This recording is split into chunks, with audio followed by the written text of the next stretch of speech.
नया रास्ता पाठ 21। हॉस्टल पहुंचने पर उसने अब अपना सब सामान एकत्रित करना प्रारंभ कर दिया। अब उसका यहाँ एक पल के लिए भी दिल नहीं लग रहा था। वह अपने सब सामान सहित मीरापुर के लिए चल दी। घर पहुंचने पर मीनू को देखकर सभी आश्चर्यचकित हो गए। प्रश्न पहला, मीनू को देखकर सभी आश्चर्यचकित क्यों हो गए?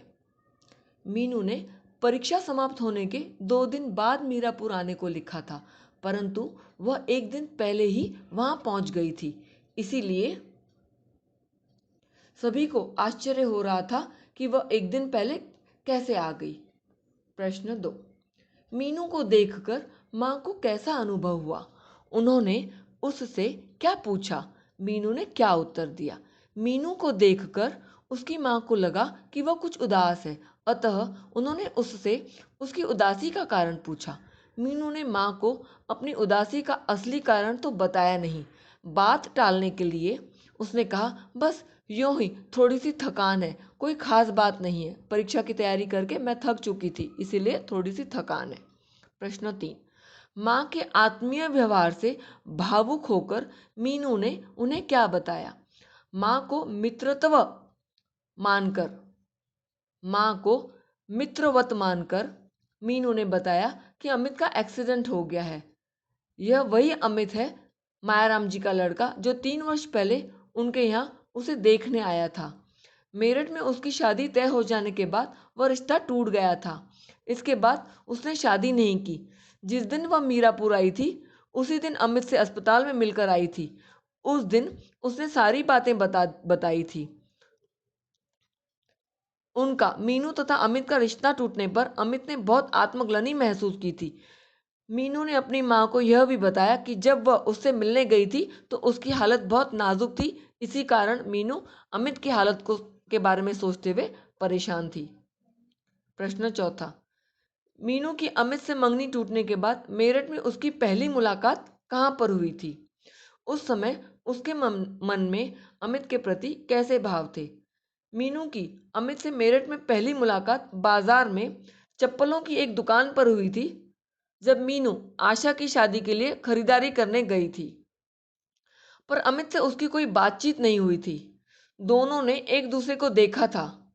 मीनू उसे देखते ही जल्दी जल्दी चप्पलें खरीदकर दुकान से बाहर निकल आई थी, क्योंकि अमित को देखते ही उसके मन में घृणा की भावना पैदा होती, उसकी अतीत की स्मृतियां ताज़ा हो उठती। इसीलिए वह वहां पर एक पल भी नहीं रुकी। उस समय मीनू के मन में अमित के प्रति घृणा के भाव थे। अवतरण 2। इतने में पिताजी ने कमरे में प्रवेश किया। वे भी मीनू के पास आकर बैठ गए। बातों बातों में पिताजी ने मीनू से पूछा, मीनू, अब तो तुम्हारी पढ़ाई भी समाप्त हो गई, अब तुम्हारी शादी के बारे में क्या विचार है? प्रश्न पहला,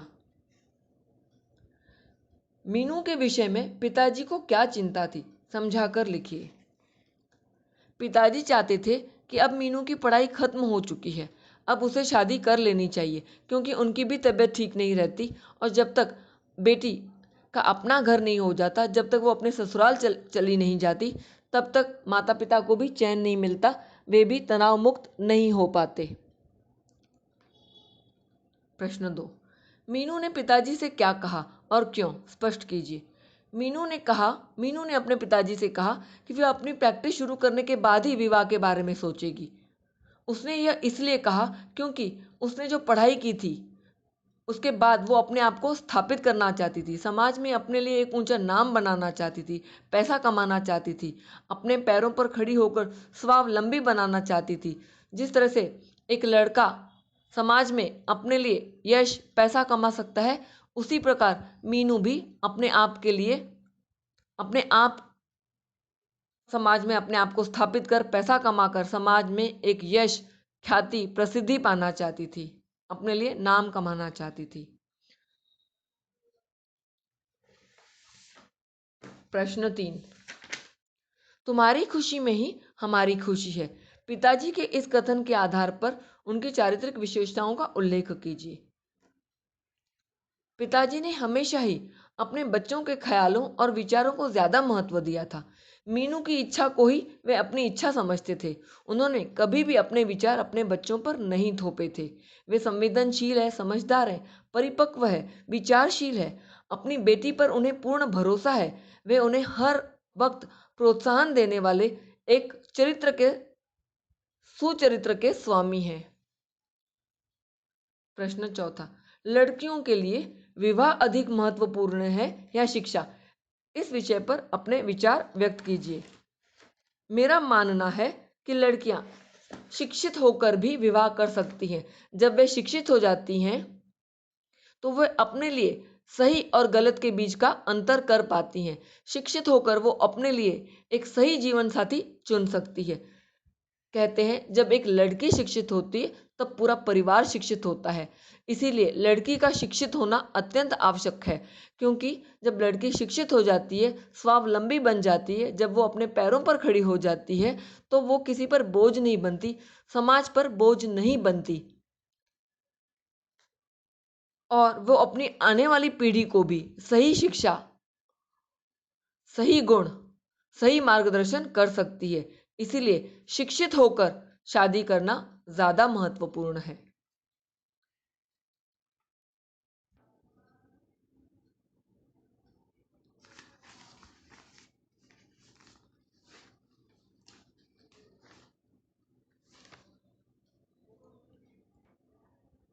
अपने परीक्षा फल के बारे में जानकर मीनू का हृदय भी प्रसन्नता से झूम उठा। आज उसे आभास हुआ कि वह एक अबला नारी नहीं, वरन उसमें भी बहुत कुछ करने की क्षमता है।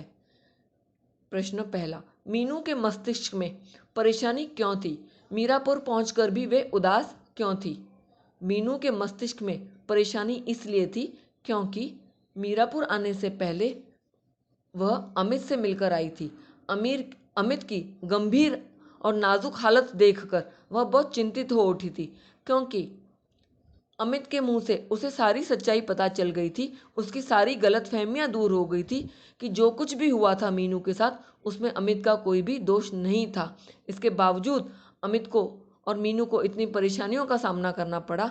ये सारी बातें सोचते हुए वह मीरापुर पहुंचकर भी उदास थी। मीनू ने माँ को अपनी परेशानी का कारण क्या बताया?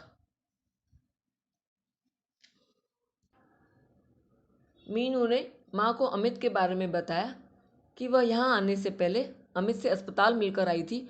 उसका एक्सीडेंट हो गया है, उसकी हालत बहुत नाजुक है, और 3 वर्ष पहले ही जो उसका रिश्ता टूटा था उसमें उसकी कोई गलती नहीं थी, और अमित के माता पिता के कारण ही मीनू के यहाँ से उसका रिश्ता टूटा था।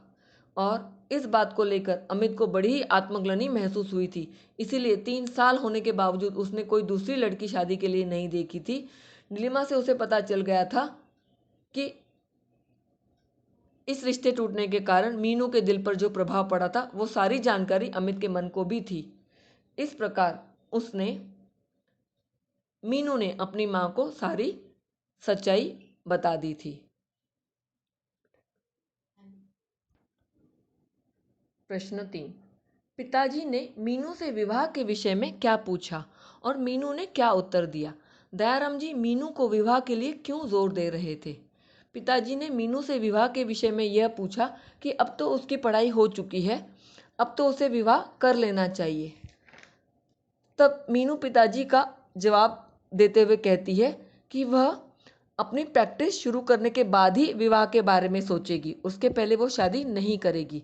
लेकिन पिताजी चाहते थे कि मीनू का विवाह हो जाए, क्योंकि आजकल उनकी तबीयत भी कुछ ठीक सी नहीं रहती और समाज के भी कुछ नियम होते हैं। जब तक लड़की अपने ससुराल नहीं चली जाती, जब तक उसका अपना घर नहीं हो जाता, तब तक उन्हें भी चैन नहीं आता। प्रश्न चौथा, लड़कियों के जीवन में आने वाली कठिनाइयों का कारण बताइए और यह भी समझाइए कि लड़कियों के लिए विवाह महत्वपूर्ण है या शिक्षा। लड़कियों के जीवन में आने वाली कठिनाइयों का मुख्य कारण यह है कि हम भारतीय समाज में लड़की और लड़के के बीच में फर्क किया जाता है। उन्हें बराबरी का दर्जा नहीं दिया जाता। लड़का ही वंश चला सकता है, वही वंश का नाम रोशन कर सकता है। इन्हीं धारणाओं के कारण लड़कियों को शिक्षित नहीं किया जाता, उन्हें वो मौके, वो अधिकार नहीं दिए जाते। इसीलिए लड़कियों के जीवन में बहुत सारी कठिनाइयाँ आती हैं। दहेज के बारे में भी, दहेज के कारण भी उन्हें प्रताड़ित किया जाता है। अगर समय रहते उनकी शादी नहीं होती तब भी समाज उन्हें ताने देता है। इस प्रकार उनके जीवन में शिक्षित ना होने के कारण बहुत सारी कठिनाइयाँ आती हैं। इसीलिए लड़कियों के जीवन में शिक्षा का बहुत ज़्यादा महत्व है। लड़कियों को शिक्षित करना चाहिए, उन्हें स्वावलंबी बनाना चाहिए ताकि वे समाज पर बोझ ना बने। पढ़ लिख कर वे समाज में अपने लिए एक उच्च स्थान बना सकती हैं, समाज में अपने लिए एक उच्च ख्याति हासिल कर सकती हैं। बस ज़रूरत है उन्हें सही मौका देने की, बराबरी का दर्जा देने की और उन्हें शिक्षा हासिल करने की। और शिक्षा हासिल करने के बाद वे खुद समझदार हो जाती हैं, वे अपने लिए सही और गलत के बीच का अंतर कर पाती हैं और अपने लिए सही लड़के का चुनाव कर सकती है। कहते हैं परिश्रम का फल अवश्य मिलता है। मीनू के संबंध में इस कथन की विवेचना कीजिए। यह बात बिल्कुल सच है, परिश्रम का फल अवश्य मिलता है। मीनू ने हमेशा से ही लग्नशील होकर मेहनत की। वह नियमित रूप से अपनी पढ़ाई करती, इसलिए हर वर्ष उसने वकालत की पढ़ाई भी और उसकी परीक्षा भी प्रथम श्रेणी में उत्तीर्ण की। जो इंसान परिश्रमी होते हैं, भगवान भी उनकी सहायता करते हैं।